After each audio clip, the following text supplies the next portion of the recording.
साथियों नमस्कार, स्वागत है आपका अपने चैनल सक्सेस जंक्शन एक कदम सफलता की ओर में। और हम लेकर के आ गए आपके लिए एमपीपीएससी 2020 और 2021 की दृष्टि से अति महत्वपूर्ण आपका टॉपिक है यूनिट 6 का अर्थव्यवस्था, जिसे हम इकोनॉमिक्स कहते हैं। इसका प्रैक्टिस सेट नंबर 4 है। तो इकोनॉमिक्स के किस तरह के प्रश्न अब तक आपकी परीक्षाओं में पूछे गए हैं और आगामी परीक्षा में आपसे किस तरह के प्रश्न पूछे जा सकते हैं, तो T20 यहाँ पर हम खेलने वाले हैं। 20 प्रश्न आपके सामने आने वाले हैं। आपको क्या करना है, अपनी रफ कॉपी पर 1 से लेकर के 20 तक नंबर डालना है और प्रत्येक सही प्रश्न के लिए आपको 1 नंबर देना है और गलत प्रश्न के सामने आपको क्रॉस लगा देना है। लास्ट में कमेंट बॉक्स में कमेंट करके आपको बताना है कि आपके कितने नंबर सही आए हैं, यानी कितने प्रश्न आपके सही हुए हैं। इससे क्या होगा, इससे आपको ये पता चल जाएगा कि और लोगों की किस लेवल की तैयारी चल रही है और आपकी किस लेवल की तैयारी चल रही है, क्योंकि एग्जाम अब नज़दीक आता जा रहा है। और इकोनॉमिक्स थोड़ा सा टफ सब्जेक्ट लगता है, लेकिन सरल भाषा में इसका प्रैक्टिस करते हुए हम आगे बढ़ेंगे। तो चलिए शुरुआत करते हैं। सबसे पहले चलते हैं प्रश्न नंबर 1 की ओर। देखिए, तो पहला प्रश्न आपके सामने है, भारत में कोयले की सबसे मोटी परत कहां पर पाई जाती है? सिंगरौली में, धनबाद में, सोहागपुर में या फिर कटनी में? चलिए आंसर देख लेते हैं। सही आंसर है ए, यानी कि सिंगरौली में भारत की कोयले की सबसे मोटी परत पाई जाती है। अब ये सिंगरौली कहां पर है, आइए देखते हैं। तो मध्य प्रदेश के सिंगरौली में भारत की सबसे मोटी कोयले की परत पाई जाती है। सिंगरौली कहाँ पर है, तो मध्य प्रदेश में है, जिसे मामा शिवराज सिंह चौहान ने कभी सिंगापुर बनाने की बात कही थी। और अभी तक सिंगापुर बना है कि नहीं बना, ये तो सिंगरौली निवासियों को ही पता होगा। एक बार कमेंट करके बताना कौन कौन यहाँ पर सिंगरौली से है, ठीक है। बाकी सिंगरौली को मध्य प्रदेश की ऊर्जा राजधानी भी कहा जाता है। कई बार यह प्रश्न परीक्षाओं में पूछा गया है कि सिंगरौली को मध्य प्रदेश की ऊर्जा राजधानी कहा जाता है, ठीक है। चलिए आगे बढ़ते हैं और अगला प्रश्न देखते हैं। देखिए, तो मुद्रा अवमूल्यन के फलस्वरूप क्या होता है? अब पहले आपको समझना है कि मुद्रा अवमूल्यन क्या होता है। मुद्रा अवमूल्यन है कि अपनी जो मुद्रा है उसकी कीमत को गिरा देना अन्य दूसरी मुद्रा की तुलना में। जैसे डॉलर आज 70 के अप्रॉक्स पहुंच गया है। एक समय था जब डॉलर हमारे भारतीय रुपए के बराबर हुआ करता था, फिर पहली बार अवमूल्यन हुआ तो डॉलर 20 पहुंच गया, फिर ऐसे अवमूल्यन होता चला गया मुद्रा का, और 3 बार मुद्रा का अवमूल्यन हुआ है और अब जाकर के डॉलर 70 पहुंच गया और भारत के $1 के बराबर $70 हो चुका है, ठीक है। तो आप समझ सकते हैं किस तरह का मुद्रा का अवमूल्यन चल रहा था भारत में। अब देखिए, इसकी आवश्यकता क्यों पड़ती है, सारी चीजें आपको समझाएंगे। देखिए पहले इसका ऑप्शन देख लेते हैं। तो मुद्रा के अवमूल्यन के फलस्वरूप होता क्या है, तो निर्यात व्यापार का प्रसार होता है, आयात व्यापार का संकुचन होता है, स्वदेशी मुद्रा की कीमत में कमी होती है, या फिर उपयुक्त सभी। चलिए आंसर देख लेते हैं। तो इसका सही आंसर है डी, यानी कि उपयुक्त सभी। अब देखिए, मुद्रा अवमूल्यन का अर्थ है स्वदेशी मुद्रा की कीमत को कम करना। इससे निर्यात व्यापार का तो प्रसार होता है और आयात व्यापार में संकुचन होता है। अब इससे क्या होगा, हमारी चीज़ें, निर्यात का मतलब है दूसरे देशों को भेजना, तो हमारी चीज़ें दूसरे देशों को ज़्यादा जाएंगी क्योंकि हमारी मुद्रा की यहाँ पर कीमत कम है, तो लोग चीज़ें ज़्यादा खरीदेंगे, ठीक है। और आयात कम होगा लेकिन निर्यात ज़्यादा होगा। इससे क्या होता है, इससे ये होता है कि हमारी जो अर्थव्यवस्था है वो थोड़ी बहुत मजबूत हो जाती है मुद्रा का अवमूल्यन करने से। मुद्रा का अवमूल्यन हो जाता है तो विदेशी लोग हमारे यहाँ ज़्यादा आते हैं, हमारी चीज़ें ज़्यादा खरीदते हैं, क्योंकि उन्हें अपनी कम मुद्रा देनी पड़ती है हमारी मुद्रा की अपेक्षा, ठीक है। तो ज़्यादा यहाँ पर क्या हो जाता है, निर्यात ज़्यादा हो जाता है और आयात कम हो जाता है। तीसरी बात, स्वदेशी मुद्रा की कीमत में कमी हो जाती है। ये तो हमने आपको शुरू में समझाई दिया, ठीक है। तो उपयुक्त सभी इसका सही आंसर हो जाएगा, डी हो जाएगा इसका बिल्कुल सही आंसर। एक एक चीज़ें समझते हुए आगे बढ़ेंगे जिससे कि कभी आपको कन्फ्यूजन नहीं हो, ठीक है। चलिए आगे बढ़ते हैं, अगला प्रश्न देखते हैं। देखिए, अगला प्रश्न आपके सामने आ रहा है, प्रश्न नंबर 3। सस्ती मुद्रा का क्या अर्थ है, ठीक है। ऑप्शन है ब्याज की कम दर, ऑप्शन बी है बचत का निम्न दर, ऑप्शन सी आय का निम्न स्तर, या फिर ऑप्शन डी है निम्न जीवन स्तर। तो सस्ती मुद्रा एक तरह से हम किसे कहेंगे, चलिए आंसर देखते हैं। सही आंसर है ए, यानी कि ब्याज की जिस पर कम दर मिलेगी उसे हम सस्ती मुद्रा कहते हैं। अब कैसे, देखिए, अगर आप डॉलर को कहीं पर देंगे, कहीं आप बैंक में अगर डॉलर जमा करते हैं विश्व बैंक में, तो आपको ज़्यादा यहाँ पर मुद्रा मिलेगी, ठीक है, मतलब ज़्यादा आपको ब्याज मिलेगी। वहीं पर अगर आप किर्गिस्तान या फिर आप कहीं साउथ अफ्रीकी वाली जो देश हैं, अफ्रीका के जो देश हैं, उनकी मुद्रा को अगर आप जमा करते हैं तो आपको बहुत निम्न स्तर पर ब्याज दर मिलेगी, ठीक है। और अपनी जो रुपया है तो वो एक तरह का लिक्विड, मतलब कि एक तरह से बीच की मुद्रा है, आपको ठीक ठाक आपको ब्याज दर वहाँ पर मिल जाएगी। तो बीच की मुद्रा है अपनी भारत की, ठीक है। और हाई लेवल की मुद्रा है आपकी जो ओमान चले जाइए, खाड़ी देशों की मुद्रा जो है बहुत हाई लेवल की है। और ये जो आपकी डॉलर है, तो डॉलर मतलब लगभग बीच की मुद्रा ही है, सबको एक तरह से डॉलर में अपन कर सकते हैं, कन्वर्ट कर सकते हैं, ठीक है। तो सस्ती मुद्रा उसी को कहते हैं जिस पर हमको ब्याज दर कम मिलती है, उसे हम सस्ती मुद्रा कहते हैं। तो इसका सही आंसर हो जाएगा आपका ए, बिल्कुल सही आंसर हो जाएगा, ठीक है। चलिए आगे बढ़ते हैं और अगला प्रश्न देखते हैं। देखिए, इनमें से कौन सा भारतीय रिजर्व बैंक का कार्य नहीं है? कौन सा ऐसा काम है जो भारतीय रिजर्व बैंक के द्वारा नहीं किया जाता है? पहला है नोटों का निर्गमन, ऑप्शन बी है बैंकों का बैंक, ऑप्शन सी है सरकार का बैंक, ऑप्शन नंबर डी है जनता से जमा स्वीकार करना। चलिए आंसर देखते हैं फिर समझाते हैं। सही आंसर है डी, यानी कि जनता से जमा स्वीकार करना। आप एक बात हमें बताइए, आप में से किसी का भी खाता आरबीआई में खुला हुआ है क्या? डायरेक्ट मतलब direct reserve bank of India में किसी का खाता खुला हुआ है क्या? किसी का नहीं खुला हुआ होगा, क्योंकि देखिए आरबीआई का काम क्या है? आरबीआई नोटों का निर्गमन करता है, यानी कि नोटों का छापने का काम आरबीआई का होता है। बैंकों का बैंक है, यानी कि आपके जो नेशनलाइज बैंक है जैसे कि एसबीआई हो गया, पीएनबी हो गया, इन लोगों को पैसे कौन प्रोवाइड कराता है? तो आरबीआई प्रोवाइड कराता है, रिजर्व बैंक ऑफ इंडिया कराता है। दो काम हो गए। तीसरा काम है सरकार का बैंक, यानी सरकार को कहीं से प्रतिभूति वगैरह खरीदनी होती है, अगर पैसा वैसा चाहिए रहता होता है तो किसके पास जाएगा? आरबीआई के पास जाता है। तो आरबीआई एक तरह से सरकार का बैंक हो जाता है। लेकिन जनता से जमा स्वीकार करना आरबीआई का काम नहीं है। तो जनता से पैसा कौन स्वीकार करता है? तो जनता से जो जमा स्वीकार करता है वो हमारी नेशनलाइज बैंक, जैसे कि अपनी एसबीआई हो गई, पीएनबी हो गई, ओबीसी हो गई, आरआरबीज हो गई। तो ये लोग क्या करते हैं? जनता से पैसा स्वीकार करते हैं। आरबीआई कभी भी जनता से पैसा स्वीकार नहीं करता, यानी कि किसी का भी अकाउंट डायरेक्ट आरबीआई में नहीं खुला होगा। ठीक है, चलिए आगे बढ़ते हैं, अगला प्रश्न देखते हैं। देखिए, किस खनिज के उत्पादन में भारत का विश्व में एकाधिकार है? यानी कि केवल भारत में ही इस खनिज का सर्वाधिक उत्पादन होता है, ऐसा कौन सा खनिज है? ऑप्शन देख लेते हैं। ऑप्शन ए है अभ्रक, ऑप्शन बी है मैग्नीज, ऑप्शन सी है टंगस्टन और ऑप्शन नंबर डी है जिप्सम। चलिए आंसर देख लेते हैं, इसका सही आंसर क्या है? सही आंसर है ए, यानी कि जो अभ्रक है वो सिर्फ और सिर्फ भारत में इसका एकाधिकार है। भारत में सबसे ज़्यादा अभ्रक होता है। ठीक है, तो अभ्रक के उत्पादन में विश्व में भारत का एकाधिकार है। और भारत में भी सर्वाधिक अभ्रक कहाँ पर होता है आपसे पूछा जा सकता है। तो भारत में सर्वाधिक अभ्रक का उत्पादन झारखंड में होता है, ये आपको याद रखना है। ठीक है, आगे बढ़ते हैं, अगला प्रश्न देखते हैं। देखिए, तो विश्व की सबसे बड़ी स्वर्ण रिफाइनरी रैंड रिफाइनरी किस देश में स्थित है? तो दो तीन प्रश्न आपके यहाँ से क्लियर हो जाएंगे। विश्व की सबसे बड़ी स्वर्ण रिफाइनरी कौन सी है? तो वो है रैंड रिफाइनरी। कहाँ पर स्थित है? आइए देखते हैं। ऑप्शन ए है यूएसए, ऑप्शन बी है ऑस्ट्रेलिया, ऑप्शन सी है दक्षिण अफ्रीका या फिर ऑप्शन नंबर डी है ब्रिटेन। चलिए आंसर देख लेते हैं। सही आंसर है सी, यानी कि दक्षिण अफ्रीका में रैंड नामक रिफाइनरी स्थित है, जो कि विश्व की सबसे बड़ी स्वर्ण रिफाइनरी है। इसकी स्थापना 1920 में दक्षिण अफ्रीका के भीतर की गई थी और सोने के परिष्करण के लिए इसकी की गई थी स्थापना। और सबसे बड़ी स्वर्ण रिफाइनरी कौन सी है? रैंड रिफाइनरी, दक्षिण अफ्रीका। ठीक है, चलिए आगे बढ़ते हैं, अगला प्रश्न देखते हैं। जितने भी प्रश्न आपके सही होते जा रहे हैं आपको राइट टिक मार्क करना और 1 नंबर देते हुए आगे बढ़ना है। देखिए, कोलार स्वर्ण खदान किस राज्य में स्थित है? आंध्र प्रदेश, कर्नाटक, मध्य प्रदेश या फिर महाराष्ट्र? चलिए आंसर देख लेते हैं। सही आंसर बी, यानी कि कर्नाटक में कोलार की स्वर्ण खदान स्थित है।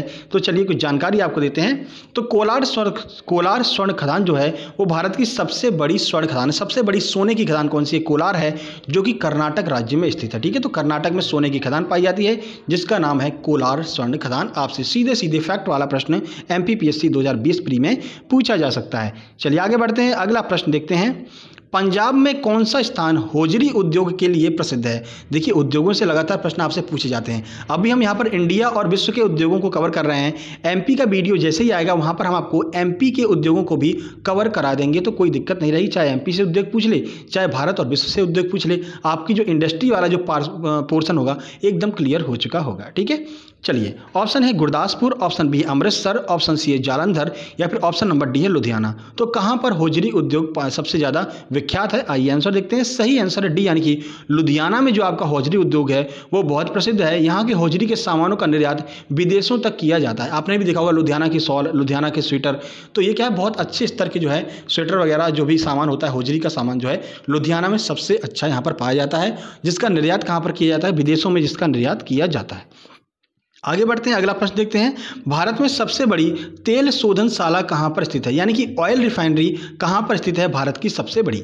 बरौनी में, जामनगर में, मुंबई में या फिर कोयली में? चलिए आंसर देखते हैं। सही आंसर बी, यानी कि जामनगर में भारत की सबसे बड़ी तेल शोधनशाला है। अभी जामनगर कहाँ पर है? तो जामनगर जो है वो गुजरात में है। तो गुजरात के जामनगर में भारत की सबसे बड़ी ऑयल रिफाइनरी स्थित है। ठीक है, चलिए आगे बढ़ते हैं, अगला प्रश्न देखते हैं। देखिए, अगला प्रश्न है, फिरोजाबाद किसके लिए प्रसिद्ध है? ये भी एक बहुत महत्वपूर्ण उद्योग है और फिरोजाबाद बहुत प्रसिद्ध है इस उद्योग के लिए। तो आइए देखते हैं, साड़ियों के लिए, कांच की चूड़ियों के लिए, सिलाई मशीन के लिए या फिर कृत्रिम रेशम उत्पादन के लिए, तो किसके लिए फिरोजाबाद प्रसिद्ध है? आंसर देखते हैं, सही आंसर बी यानी कि कांच की चूड़ियों के लिए फिरोजाबाद प्रसिद्ध है। आपने सुना भी होगा कि कांच की चूड़ियाँ जो है वो फिरोजाबाद में सबसे अच्छी पाई जाती हैं। साड़ियाँ कहाँ पर? तो चंदेरी की साड़ियाँ, जो अपने मध्य प्रदेश है, चंदेरी की साड़ियाँ सबसे ज़्यादा प्रसिद्ध होती हैं। चलिए आगे बढ़ते हैं, अगला प्रश्न देखते हैं। भारत में उर्वरक उद्योग का प्रारंभ निम्न में से किस स्थान पर स्थापित किए गए सुपर फास्फेट कारखाने को माना जाता है? सबसे पहला जो उर्वरक उत्पादन हुआ था वो कहां पर हुआ था? सुपर फास्फेट जो कारखाना कहां पर खुला था पहला? ऑप्शन है सिंदरी में, ऑप्शन बी है बेलीगुला में, ऑप्शन सी है रामागुंडम में या फिर ऑप्शन नंबर डी है पानीपत में। चलिए आंसर देख लेते हैं। सही आंसर है ए यानी कि सिंदरी में जो है सबसे पहले उर्वरक कारखाना खुला था। अब ये सिंदरी कहाँ पर है देखिए, तो सिंदरी धनबाद, झारखंड राज्य के धनबाद जिले के नगर पालिका सीमा के भीतर एक औद्योगिक नगरी है। यानी कि सिंदरी कहाँ पर है? तो झारखंड में है। झारखंड के भी धनबाद जिले के अंदर पाई जाती है सिंदरी। यह भारत का प्रथम उर्वरक कारखाना स्थापित किया गया था। कहाँ पर? सिंदरी, धनबाद, झारखंड में। तीनों नाम आपको याद रखने, कोई भी आपसे पूछा जा सकता है। ठीक है, चलिए आगे बढ़ते हैं, अगला प्रश्न देखते हैं। सूर्योदय उद्योग से क्या तात्पर्य है? यानी कि एक उद्योग का नाम है सूर्योदय। और ये सूर्योदय उद्योग किससे संबंधित है? देखिए कितना कंफ्यूज वाला प्रश्न है। ऑप्शन है प्रकाश से संबंधित लेंस से है, ऑप्शन बी है सौर ऊर्जा उद्योग से है, ऑप्शन सी है उद्योग जिनमें सिर्फ सूर्य प्रकाश का इस्तेमाल होता है, ऑप्शन नंबर डी है कंप्यूटर, दूरसंचार, माइक्रो इलेक्ट्रॉनिक उद्योग। तो बताइए जो सूर्योदय उद्योग है वो इनमें से किससे संबंधित है? आइए आंसर देख लेते हैं। सही आंसर है डी। देखिए कंप्यूटर, दूरसंचार, माइक्रो इलेक्ट्रॉनिक उद्योग से संबंधित है सूर्योदय उद्योग। अब देखिए बहुत से लोग इसको तो आंसर लगाएंगे ही नहीं, क्योंकि यहाँ पर सूर्य का तो कहीं नाम ही नहीं आ रहा है। ऊपर के तीनों ऑप्शन में से कोई भी लगा सकते हैं, लेकिन सही आंसर इसका होगा डी, यानी कि कंप्यूटर, दूरसंचार तथा माइक्रो इलेक्ट्रॉनिक जो उद्योग है उसे ही सूर्योदय उद्योग कहा जाता है। चलिए आगे बढ़ते हैं, अगला प्रश्न देखते हैं। देखिए माल परिवहन की रोरो सेवा किसके द्वारा प्रारंभ की गई थी? कोंकण रेलवे, पहली रोरो सेवा की बात की जा रही है। कोंकण रेलवे, मेट्रो रेलवे, भारतीय नौवहन या फिर इनमें से कोई नहीं। चलिए आंसर देखते हैं। सही आंसर है ए, यानी कि कोंकण रेलवे के द्वारा भारत की पहली माल परिवहन रोरो सेवा प्रारंभ की गई थी। अब रोरो का फुल फॉर्म आपसे पूछा जाता है, तो रोरो का अर्थ है रोल ऑन और रोल ऑफ। ये प्रश्न अभी एनटीपीसी में पूछा गया था कि रोरो का अर्थ क्या है, तो रोरो का अर्थ है रोल ऑन, रोल ऑफ। ये जो है रोरो का फुल फॉर्म होता है। और पहली माल परिवहन की रोरो सेवा जो है वो कोंकण रेलवे के द्वारा चालू की गई थी। अगला प्रश्न देखते हैं। देश का सबसे गहरा बंदरगाह कौन सा है? बंदरगाह से यहाँ भी प्रश्न बार बार आपसे पूछे जाते हैं पोर्ट्स वगैरह से, तो बंदरगाह को भी आपको पढ़ करके चलना है। कांडला बंदरगाह, कोची बंदरगाह, कोलकाता बंदरगाह या फिर विशाखापत्तनम बंदरगाह। आंसर की बात करते हैं। सही आंसर है डी, यानी कि विशाखापत्तनम जो बंदरगाह है देश का सबसे गहरा बंदरगाह है। ठीक है, चलिए आगे बढ़ते हैं और अगला प्रश्न देखते हैं। भारतीय रेलवे किस प्रकार की रेलवे लाइन का उपयोग करती है? ठीक है, तो भारतीय रेलवे के बारे में आप जानते हैं, तो किस प्रकार की रेलवे लाइन का यूज जो है भारतीय रेलवे के द्वारा किया जाता है? Broad gauge, metre gauge, narrow gauge या फिर सभी?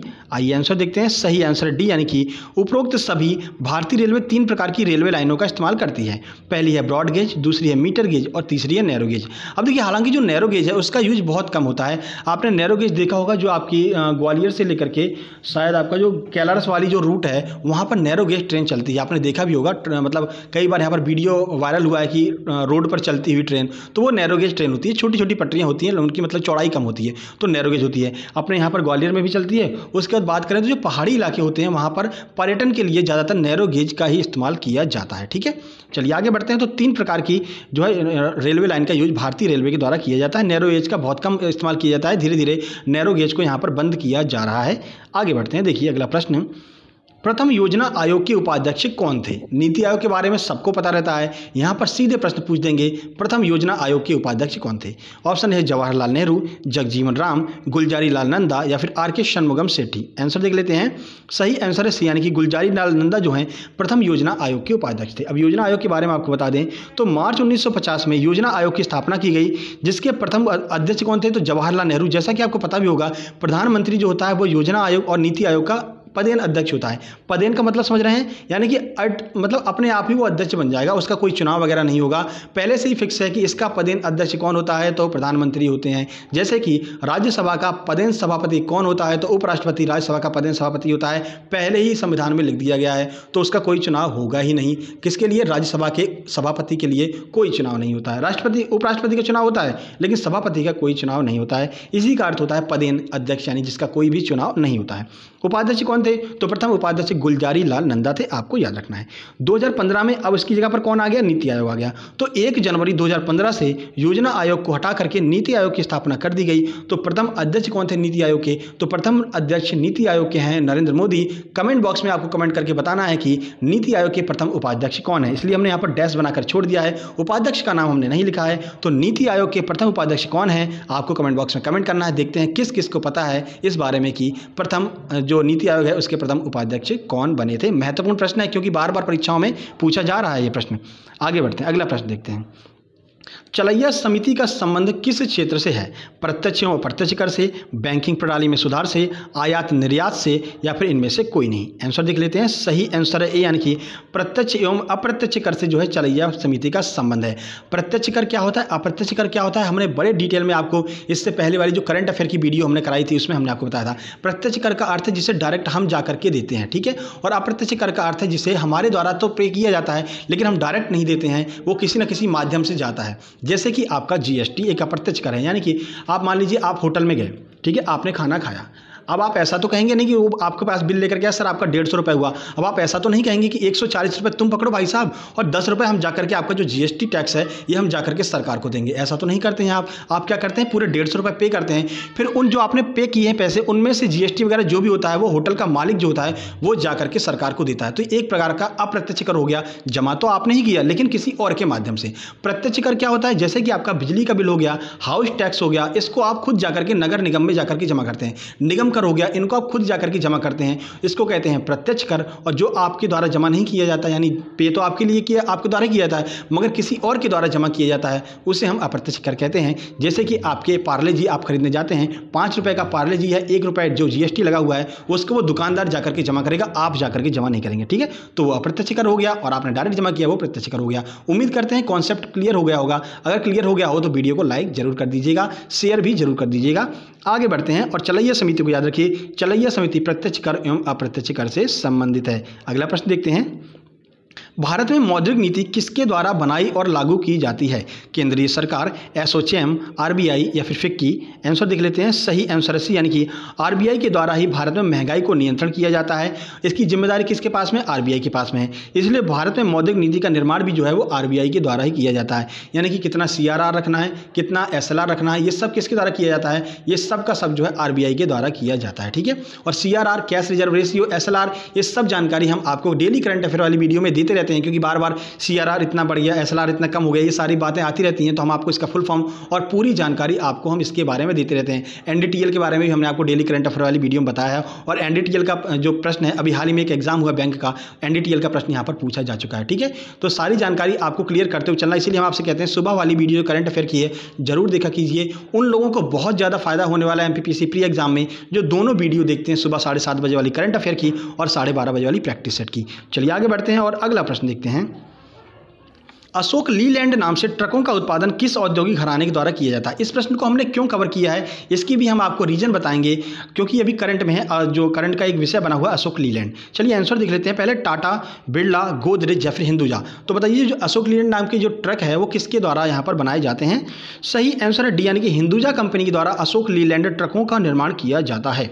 देखिए अब ये हमारे महत्वपूर्ण क्यों है, तो अभी हाल ही में मध्य प्रदेश में घर घर तक ऑक्सीजन सिलेंडर और जो है अन्य उपकरण पहुँचाने की जिम्मेदारी अशोक लीलैंड के द्वारा ही ली गई थी। यानी कि बीच में जब कोरोना महामारी चल रही थी तो घर घर तक ऑक्सीजन सिलेंडर और जो अन्य उपकरण होते हैं, जैसे सांस लेने वाले उपकरण होते हैं, ऑक्सीमीटर वगैरह होता है, इन सबको घर घर तक पहुंचाने की जिम्मेदारी अशोक लीलैंड के ट्रकों के द्वारा ही ली गई थी। इसलिए ये हमारे लिए महत्वपूर्ण है, हिंदुजा के द्वारा इसका निर्माण किया जाता है। चलिए आगे बढ़ते हैं, अगला प्रश्न देखते हैं। गरीबी हटाओ का नारा किस पंचवर्षीय योजना के अंतर्गत दिया गया था? दूसरी पंचवर्षीय, तीसरी पंचवर्षीय, पांचवी पंचवर्षीय या फिर नवीं पंचवर्षीय? कई बार एमपीपीएससी ने इसको कवर किया है और ये एक ऐसा प्रश्न है जो पूछ ही लिया जाता है, यानी कि एक तरह से ये समझिए फेवरेट प्रश्न है एमपीपीएससी का, यूपीपीसीएस का, ये पूछ ही लेते हैं, ठीक है। चलिए आंसर बात कर लेते हैं। सही आंसर सी, यानी कि पांचवी पंचवर्षीय योजना के दौरान गरीबी हटाओ का नारा भारत की प्रथम महिला प्रधानमंत्री श्रीमती इंदिरा गांधी जी के द्वारा दिया गया था, ठीक है, पांचवी पंचवर्षीय योजना के दौरान। आगे बढ़ते हैं, अगला प्रश्न देखते हैं। तो यहाँ पर आपके 20 प्रश्न समाप्त होते हैं। कमेंट बॉक्स में तुरंत कमेंट कीजिए, काउंट करके कि आपके कितने प्रश्न सही निकले हैं और ये वीडियो आपको कैसी लगी ये भी कमेंट बॉक्स में कमेंट करके जरूर बताइएगा। आपका फीडबैक ही हमको यहाँ पर पूरी शक्ति प्रदान करेगा एक तरह से, कि हम आपके लिए और प्रैक्टिस सेट लेकर के आएँ, ज़्यादा से ज़्यादा प्रैक्टिस सेट लेकर के आएँ, क्योंकि आपका एग्जाम अब लगभग पास आने वाला है। 25 जुलाई को आपका एग्जाम बिल्कुल होना तय है, इसको मान करके चलिए, ठीक है, क्योंकि यहाँ पर फिक्स बता दिया गया है भाई 25 तारीख को होगा मतलब होगा, ठीक है। तो बेहतरीन तैयारी कीजिए, प्रैक्टिस सेट डेली हम आपके लिए लेकर के आ ही रहे हैं। और हमने जैसा कि आपको बताया 20 जून करंट अफेयर के नाम से यहाँ पर सुबह हमने करंट अफेयर की वीडियो अपलोड की है, जाकर के जरूर देख लीजिए, आपके लिए बहुत ज़्यादा महत्वपूर्ण है। जो भी यहाँ MPPSC को फोकस किए हुए हैं और जिनका ये उद्देश्य है कि हमको यहाँ पर सिलेक्शन लेना ही लेना है, उनके लिए दोनों वीडियो देखना अनिवार्य है। बहुत ज़्यादा फायदा आपको होने वाला है सुबह की वीडियो और दोपहर की वीडियो देखने के बाद में, ठीक है। बाकी वीडियो पसंद आए वीडियो को लाइक कीजिए, दोस्तों के पास शेयर कीजिए, चैनल को सब्सक्राइब करके नोटिफिकेशन बेल जरूर दबा लीजिए, क्योंकि डेली हम आपके लिए ऐसे ही प्रैक्टिस सेट और करंट अफेयर लेकर के आते रहेंगे। तो जल्दी मिलते हैं कल सुबह 7:30 बजे वाली करंट अफेयर वाली वीडियो में। तब तक के लिए नमस्कार, धन्यवाद।